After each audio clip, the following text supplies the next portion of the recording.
Sony's use of Spider-Man has got to be one of the most polarizing things I have ever experienced in my life. Under Sony's umbrella, Spider-Man has been one of the least consistent things to come out of the superhero genre. For every one good project they give us 2 to 3 weird or just downright terrible projects. With every project Sony has announced with Spider-Man, I've always looked at it with a bit of caution. Because why invest in something that I know will probably disappoint me by the time I actually watch it? When Sony announced this show, I looked at it with caution. Because after the year they gave us of movies last year, I had no reason to trust them. They gave us Madam Web, Venom, Craven.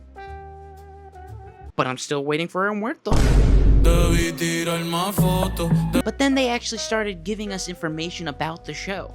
Nicolas Cage would be returning to play Spider-Noir after voicing him in the Spider-Verse movies. Cool, I like that. He's great in the movie. I'm sure he'll do great in live action. The producers of Spider-Verse, Phil Lord and Chris Miller, are going to be producing the show as well. I like them even more. Okay. Then the first images begin to leak. We learned that there are going to be 2 color versions to watch the show in. Now, I don't want to speak too soon, but this show might actually be good. Now, having seen the show, is it any good? Yes. Yes, it is. This show follows a new Spider-Noir. It's not the same one that we follow in the Spider-Verse movies, nor is it a direct adaptation of the 2008 comics. This is a new take on the character, and for most alternate Spider-Men, that is greatly needed, because most of them stink. In this show, there is a new origin, there's a new tone, there's no spider totem for Ben to get his powers from. It is a new world. Nick Cage is really fun to watch in this show. He's the weird guy that we all know and love, and with his constant drinking throughout the show, and also the Spider-Mannerisms that he puts throughout as well, which is something only Nick Cage would want and think of to do when it comes to a Spider-Man show. I had the luxury of time to dig a little deeper and explore what really interested me, which is that sort of arachnid DNA and how that would affect his body language and his thoughts. He puts in a really great performance, and I really enjoyed watching him throughout the whole season. You can really tell that he had a lot of fun playing Ben Reilly throughout the show. With all the drinking he does, he's able to do a lot of just bumbling around, just like, ooh, baby. And then his old crooner voice, like, transatlantic accent that he does throughout the show. The classic, yeah, see, you wanna put on your dukes, eh, sonny? Boy, I don't understand what you're doing now. Trollman only goes where he's told, right? Ben Reilly is much more of a drunk goofball in this show compared to the 2008 comic where Peter Parker is much more solemn. He's way more stern, and he has very few lines in the original 2008 comic. In this show, it's more in line with what you would expect Spider-Man to be, where Nicolas Cage is constantly quipping. He's always on. He's always got a snide remark to say. He's always just running his mouth, and throughout the whole season, it is shown by the mob boss that he's gonna get himself killed for that very fact. But everyone in the show does a really great job portraying the characters that they're given. Brendan Gleeson is a great mob boss who's losing the power and grip he has on the city of New York, and he's just trying to constantly figure out a way to stay in power, knowing that the people below him are slowly rising above him. Lee Jun-Lee plays Felicia Hardy, the classic noir femme fatale. You learn a lot more about her than most of the other characters in the show.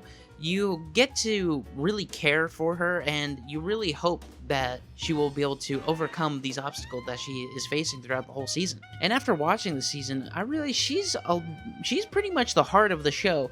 Like, she is the main driving force of the story, with her involvement of being the betrayer, and also her love story with Ben Reilly and Flint Marko. And when it does come to Sandman stories, there's nothing really to write home about in this one. He's just your more run-of-the-mill, just bad guy. He has a bit of a sob story, but the only reason you really care about him is because of his relationship with Felicia Hardy. But if you take that out, he's just kind of your basic goon, your little, just a punching bag, pretty much, for Spider-Man to fight throughout the show. However, the standout villain of this show has got to be Megawatt. I loved every second that man was on screen. He is the most bombastic, out there character, right below Nicolas Cage, Ben Reilly. Every time he's on the screen, he is the most theatrical and electric, pun intended, person on the screen. He's your classic song and dance man. He's got a mouth that rivals Riley. And he really did make me laugh throughout the show. And not just him, of course. Like, the whole show, it's a lot more comedic than I thought it was gonna be. Like, I found myself laughing a lot more than I thought I was, because I thought it was gonna be much more like the 2008 comic, where there are no jokes. It is a very serious comic book. It's a very dark comic book, and that might turn some people off, honestly. If you were expecting the much grittier, darker tone of the original comics, you're not gonna find that here. It's a lot more lighthearted than you might want.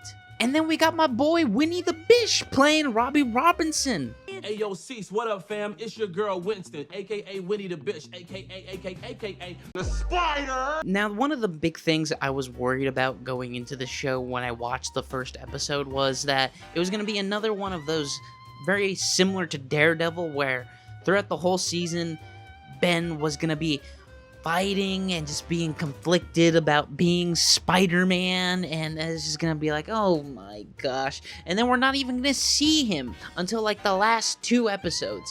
And I'm very happy to report that that is not the case. He's only a little bitch for 1 episode. He just starts swinging back into action by episode 2. So don't worry, you're not gonna have that. However, caveat, the action probably is the worst part of the show. But I do believe that is by design. I don't think this show, at least when I watched it, was ever trying to be an action show. It was much more trying to be the mystery, gritty, whodunit kind of story compared to an action superhero show. Like, there are only really a few fights throughout the season with only one real standout one, and the show is trying to be much more of a character study for Ben Reilly than anything else, and I'm perfectly fine with that. I think the story lends to that much more. But the biggest complaint I have about the show, honestly, is the look of it. Now, the show has 2 formats for you to watch, either the classic noir black and white, or the more modern true hue color format.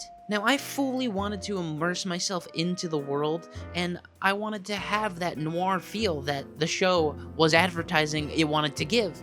So, I watched it in black and white, and overall, I was pretty disappointed by it. Since somewhere along the line they decided to make a color version of the show, I think that's where the problems really began. You have to find a middle ground to make both versions look good, and unfortunately, because of that, the black and white version does suffer a little bit in my eyes. Throughout the show, I noticed that it never took advantage fully of hard lighting. I didn't get the harsh shadows I was looking for, the haze, the grit of noir that I was desperately craving. But in every episode, there would always be 2 to 3 moments where I looked at the frame and I thought, oh yeah, this is what I'm looking for, baby. Oh yeah. And I was loving it. And this part is a little bit of a nitpick for me, but watching it in black and white, it was weird seeing it be crystal clear with no film grain or haze in any of the shots. Like, it was a little off-putting to me, and it's the 1930s, people. People smoke. Put some haze in here, please. When I am in the bar, I need the room to be filled with smoke. I want it to look like the police officers and the mobs discussing about the killer in the movie M from 1931. There is so much smoke in that frame, it is comical, and I wanted that so desperately. Like, 1930s people, they're chain smokers. Just, please. After watching the whole season in black and white, I decided to watch a couple episodes in color, and I will say, I feel like you don't really lose that much when you watch the color version. So if you're having debates on how to watch the show, I wouldn't worry about it too much, because with the middle ground that the show has, you can't go wrong with either version. If you want to watch it in black and white, watch it in black and white. If you want to watch it in color, watch it in color. You're not going to lose much in either format. Another thing I have about the show, and it's not really a problem, it's more just a nitpick on my end, I don't care for them modernizing the jazz numbers in the show, because you can find the same problem in Baz Luhrmann's Elvis. Just play the regular number. Like, those are good songs alone. You don't need to modernize them and add the new flares of today. Like, I want to be fully immersed into the world, and by doing that, it kind of takes me out of it. Because newsflash, buddy, jazz and big band are cool. Indiscreet by Sparks. We got Percy Thrillington. We got freaking Avalon by Foxygen, baby. It's so great. And then at times, the direction that the show does take, where they are trying to make it feel noir, end up making it feel more like an imitation, specifically with their use of Dutch angles. Like, honestly, why is this character introduction shot a Dutch angle? While I'm not jumping over the moon over this show, it doesn't reach the heights of Spider-Verse, but it's not a project that is being made solely for the purpose of keeping the rights of the character. I think it's a good time. It definitely feels much more like a one and done kind of show. You watch it, you have a laugh, you enjoy it, you put it down, and you don't really think about it again. So with that in mind, I am going to give Spider-Noir a 7 out of 10.